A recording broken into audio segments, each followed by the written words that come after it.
16 मई 2014 को चुनाव परिणाम आए और मोदी जी के नेतृत्व में हमें स्पष्ट बहुमत मिला। 18 मई 2014 को लंदन के संडे गार्डियन ने लिखा कि 16 मई 2014 का दिन should be considered as India's second tryst with destiny, and it should be considered with the day on which Britishers finally left India। क्योंकि उसने कहा कि आजादी के बाद लंबे समय तक ऐसे लोगों का शासन रहा जिनकी विचार और प्रेरणा में ब्रिटिश कॉलोनियल लीगेसी यानी ब्रिटिश औपनिवेशवादी विरासत का प्रभाव था। पहली बार एक ऐसे दल या संगठन के हाथ में पूर्ण सत्ता आई है जिसके ऊपर कोई विदेशी प्रभाव नहीं है। अब हुआ क्या उसके आने के बाद? 50 करोड़ लोगों को जनधन खाता मिला, 55 करोड़ लोग आयुष्मान भारत में यानी जिसमें स्वास्थ्य का बीमा था उससे कवर हुए, 5 करोड़ लोग उसका लाभ भी ले चुके हैं। हर गांव में बिजली पहुंची। वो लोग भी करने का प्रयास कर रहे थे। कई देखिए, मैं कहता हूं 3 प्रकार के कार्य होते हैं। एक जो पिछली सरकारें भी कर रही थी, हमने भी किया, ज्यादा तेज गति से किया, ट्रांसपेरेंसी से किया। कुछ जो पिछली सरकारें सोच रही थी और हिम्मत नहीं कर पाई वो किया, और कुछ जो पिछली सरकारें सोच ही नहीं पाई। तो बिजली, पानी, सड़क, उसमें हमने क्या किया, सारे डिटेल्स आपको मिल सकते हैं। जो इन्होंने सोचना था मगर कर नहीं पाए, जैसे जीएसटी, हमने वो इंप्लीमेंट करके दिखा दिया। तीसरी कुछ ऐसी चीजें हैं जो ये सोच भी नहीं पाए होंगे, जैसे सोलर एनर्जी में भारत बहुत आगे बढ़ा, वो तो एक अलग बात है, मगर एक इंटरनेशनल सोलर अलायंस बनेगा और उसका केंद्र भारत में होगा, यानी हम विश्व में सौर ऊर्जा के नेता बन के उभरेंगे। यह किसी को समझ में नहीं आया होगा। यह बदलाव हमारे टाइम में आया। प्रति व्यक्ति आय 86,000 रुपए थी, अब 1,82,000 रुपए हो गई, यानी डबल हो गई। 5वीं बड़ी अर्थव्यवस्था बन गए। मोबाइल मैन्युफैक्चरिंग में 2nd नंबर की दुनिया में देश बन गए। कार मैन्युफैक्चरिंग में भी 3रे नंबर के देश बन गए। सौर ऊर्जा में हम बहुत आगे निकल गए। और बाद में कहूं क्या बदलाव आया? आज श्री राम जन्मभूमि का उभरता हुआ मंदिर देखिए, महाकाल का कॉरिडोर देखिए, काशी विश्वनाथ का कॉरिडोर देखिए, और इतना ही नहीं, उभरता हुआ भारत की शक्ति का प्रतीक नया संसद भवन देखिए। तो यह बदलाव आया कि अरुण गगन पर महाप्रगति का अब ये मंगल गान उठा, करवट बदला अंगड़ाई ली, सोया हिंदुस्तान उठा। इनके और उसमें यही अंतर है। ये नियम बनाते थे, मोदी सरकार ने 2000 ऐसे नियम समाप्त किए हैं जो रिडंडेंट, अप्रासंगिक हो चुके थे, व्यर्थ के हो चुके थे, पर केवल सरकारी कार्य में बाधा उत्पन्न करने के लिए बने हुए थे।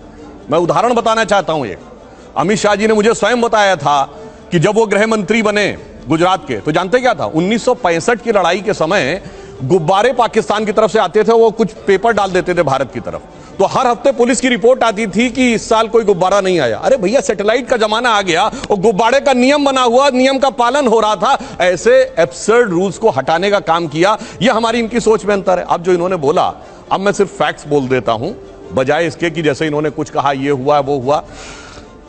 क्रिस्टीना जॉर्जिवा IMF की चेयरमैन है, उन्होंने कहा कि अगले साल भारत दुनिया में 15% ग्रोथ को कंट्रीब्यूट करेगा, वर्ल्ड की ग्रोथ में 15% कंट्रीब्यूट करेगा।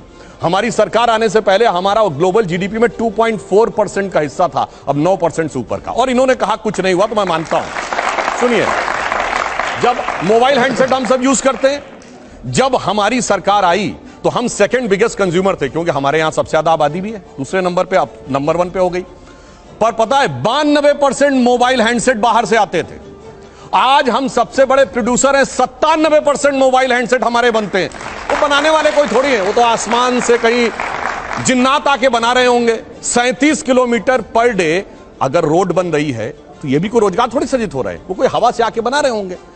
3.5 करोड़ मकान बन गए, प्रधानमंत्री आवास, वो भी किसी ने आके हवा में बना दिए होंगे। उसके लिए भी ऐसी क्या जरूरत थी?